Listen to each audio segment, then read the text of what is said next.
हाय viewers, हे बघा, ही रानभाजी आहे. औषधी सुद्धा असते ही. आणि हिचे वेल असतात आणि हिला गाभोळी म्हणतात. ही भाजी आपण बनवूया आता. चण्याच्या डाळीत आमटी सुद्धा बनवू शकता, असं सुक्कीही बनवू शकता, चपाती वरण भातासोबत किंवा आमटी रस्सा भात छान लागतो हिचा. रानभाजी ही म्हणजे पावसाळीच मिळत असते ही सीझनला. ही चांगली साफ करून घेतलेली आहे मी. जे वेल असतात आणि वेलांना ही अशी गुंछे असतात असे. इथे मी थोडंसं वाटण काढलेलं आहे. थोडे खोबऱ्याचे काप, डाळ आणि शेंगदाणे लसूण म्हणून घेतले. कढईमध्ये कांदा टाकून तेल टाकून घेतलेलं आहे. हे वाटण टाकून घेऊया. ह्याच्यात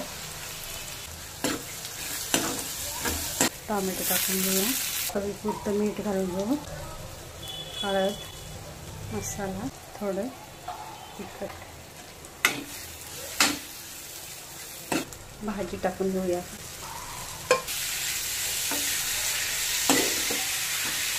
थोडंसं पाणी टाकून घ्यायचं आहे. छान झाकण लावून शिजवून घ्यायचे. घेऊया. मधली गाभोळी असते तशीच असते.